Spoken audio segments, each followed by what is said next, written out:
A partir do próximo dia 3 de agosto, a cadeira de número 71 da Academia de Literatura, Arte e Cultura da Amazônia será ocupada por uma economista. Michele Lins Aracati é pesquisadora e escritora de livros e artigos científicos que tratam de temas como economia da floresta, desenvolvimento regional e bioeconomia da Amazônia. Ela também já foi vice-presidente do Conselho Regional de Economia do Amazonas e atualmente é professora do Departamento de Economia da Universidade Federal do Amazonas. Ela já está aqui com a gente para falar um pouco mais sobre a importância dessa homenagem que ela vai receber a partir do mês que vem. Olá, Michele, seja muito bem-vinda aqui ao Real Time 1.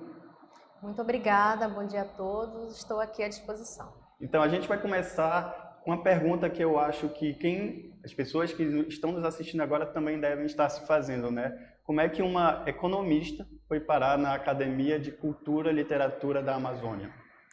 Bom, na verdade foi uma honra, né? Um convite baseado principalmente em obras relacionadas à questão da Amazônia. Um dos requisitos relacionados aí à escolha pauta principalmente numa trilogia que eu tenho publicada que versa sobre a Amazônia, né? Então, os 3 livros que eu lancei ao longo aí desses últimos 4 anos fizeram aí parte dessa escolha em relação à academia, né?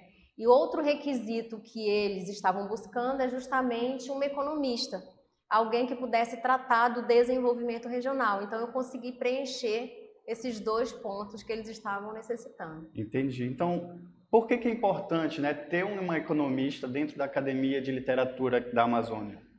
Inicialmente, uma das coisas que realmente me chamou a atenção em relação à academia é que eles querem pautar escritores ainda vivos, estão atuando.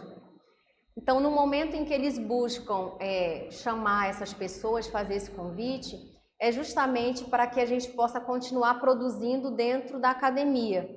Então, a proposta da academia é justamente fazer o lançamento das obras desses escritores e principalmente da importância econômica para a região amazônica.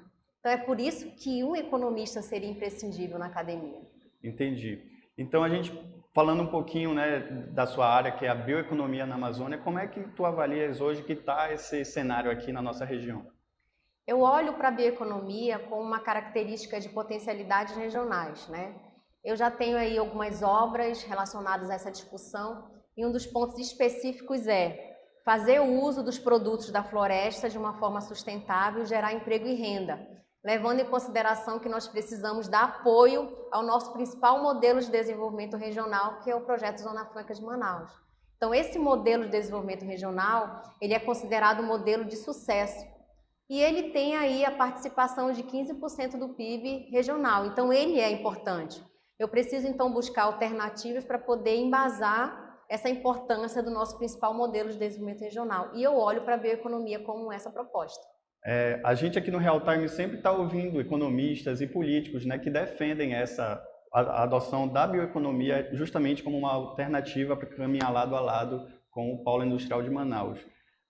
Eles são unânimes, todos são unânimes em ressaltar a importância desse segmento, né? Mas a gente vê que ainda caminha com passos muito lentos, passos curtos, né? O que falta para a gente deslanchar na bioeconomia, sendo que é a nossa vocação natural aqui na nossa região? Importantíssimo. Olhar para a bioeconomia como um modelo de desenvolvimento, um modelo que precisa de uma política, precisa de incentivos. E eu também preciso olhar para o modelo da bioeconomia como se fosse um modelo industrial. Início, meio e fim, toda uma cadeia produtiva. Nós precisamos fomentar aqui um polo de bioeconomia, muito semelhante ao que nós temos no estado do Pará. Então, eles já implementaram o polo de bioeconomia deles e nós precisamos também implementar aqui. Então, enquanto a gente não organizar essa cadeia produtiva da bioeconomia, nós vamos ter, sim, muitas pessoas trabalhando, mas de uma forma fora de coordenação. Eu preciso ter uma coordenação nesses projetos. Então, o polo seria interessantíssimo para nós. E como é que esse polo vai se relacionar com o nosso polo industrial? Tem tudo a ver, né? O nosso polo industrial, imagino que as pessoas olham para o polo industrial apenas como algo muito distante da nossa realidade. mas ele não está distante. O polo industrial de Manaus ele tem uma importância econômica muito grande para nós amazonenses, para nós economistas e para quem mora aqui nessa região como um todo. E ele tem uma prontidão de tecnologia que praticamente só nós temos no Brasil. Então, o polo industrial de Manaus ele se aproxima muito do que a gente chama de indústria 4.0. Então, a pesquisa, a inovação e a tecnologia que nós temos dentro do polo industrial de Manaus precisa sair de lá das empresas e ser um objeto de investimento para o polo de biotecnologia. Eu preciso casar essas duas informações. Isso pode vir através aí das startups, aceleradoras, incubadoras, que para nós já é um ambiente, um ecossistema muito bem construído.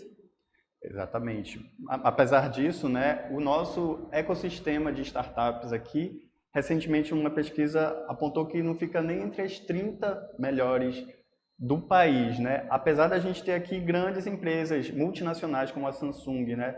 Por que que aqui esse lance das startups não deslancha? O que está faltando também? Ainda não, mas eu vejo aí um segmento muito promissor. Nós tivemos aí ao longo desse período da pandemia muito crescimento, até porque houve um processo de mudança no mercado, né? Vagamente, gradativamente, a gente está percebendo esse crescimento. Então, eu costumo dizer que ainda não, mas nós vamos chegar lá, né? Se nós formos, por exemplo, olhar para o polo de tecnologia do Recife, da cidade do Recife, ou então de Florianópolis, eles também começaram como nós. Eles já têm um pouco mais de chão, né? Mas nós vamos chegar lá. Como você falou muito bem, nós temos 600 empresas no polo industrial de Manaus, chegando quase a 700. Essa inovação, essa tecnologia, esse investimento precisa ser muito bem canalizado para as startups. Eu só preciso juntar esse casamento, né? Entre o que eu tenho já no polo e o que eu tenho de inovação e tecnologia. Isso está acontecendo de uma forma muito gradativa. Eu só preciso de um pouco mais de tempo. Michele, você falou um pouco antes da indústria 4.0, né? Que é nada mais nada menos que a automação dos processos industriais que já está acontecendo não só aqui no polo industrial de Manaus, mas também no mundo de forma geral, né? Mas com relação ao nosso polo industrial, os trabalhadores do polo, eles podem ficar preocupados com a questão do emprego, já que a automação pode substituir o trabalho no chão de fábrica, ou vão ser conciliados o emprego humano com as máquinas? A resposta do economista depende, né? Depende do cenário. Então, nós temos aí a indústria 4.0, ela já chegou para ficar. Não tem mais como você voltar para trás, acabou. Então, tem sempre que olhar para frente. Esses trabalhadores vão ter que estar sempre um pouco mais especializados do que o ano anterior. Então, eu preciso ter um crescimento gradativo da especialização produtiva. Se ocorrer em determinado momento, que pode acontecer, dependendo do segmento, a substituição por máquinas, esses trabalhadores eles vão para um outro segmento. É por isso que eles precisam estar especializados. Esse é um processo que está acontecendo a nível internacional, não é só aqui no Brasil, não é só no polo industrial de Manaus, é no mundo como um todo. Então nós temos aí meio que uma coordenação de setores no momento em que os trabalhadores vão migrando de um setor para o outro.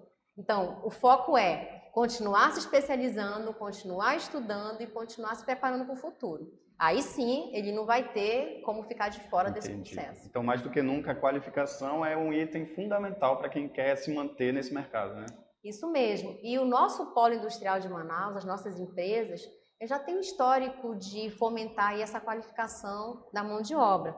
Oferecem cursos, né? Oferecem oportunidades e oferecem também a possibilidade de você seguir de um setor para o outro.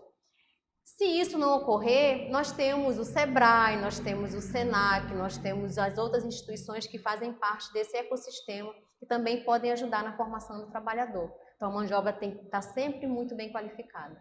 E ainda falando da indústria 4.0, um item fundamental é a internet, né? A internet das coisas. Como é que o 5G vai oferecer essas novas oportunidades? Como é que a senhora avalia a situação do 5G aqui na nossa cidade? O 5G ele está sendo observado aí no mercado como uma proposta de oportunidades, né? Então, a chegada do 5G, não só para a capital do Amazonas, mas para o Brasil como um todo, vai possibilitar, por exemplo, que você tenha uma melhoria contínua em vários processos. não só na indústria, mas também no comércio e no serviço. Um momento em que eu tenho também a modernização, por exemplo, que a gente chama de cidades inteligentes, né? Cidades tecnológicas. Isso também traz benefícios. Então, eu vejo o 5G como oportunidade. Um outro ponto também que precisa ser observado é a necessidade de você levar essa oportunidade para o interior. Então, para nós que estamos aqui em Manaus, a internet já é uma coisa complicada, imagina para quem está lá no meio da floresta. Então, isso também é uma oportunidade para que a gente possa dar melhores condições no aspecto aí do ecossistema econômico para essas populações. Isso traz para a gente uma situação um pouco curiosa, né? Que é a tecnologia e a bioeconomia, que aparentemente são questões antagônicas, mas que se completam aqui na nossa região. Isso mesmo. Essa possibilidade de você estar conectado e de implementar, por exemplo, um novo segmento como a biotecnologia, ela traz também que você possa ampliar esse mercado, ampliar essa possibilidade. Então é imprescindível que eu tenha todos esses fatores, essas variáveis funcionando muito bem no mercado. Então uma coisa complementa a outra. E além de tudo isso que a gente falou, tem a novidade que todo mundo está falando, né, que é o metaverso.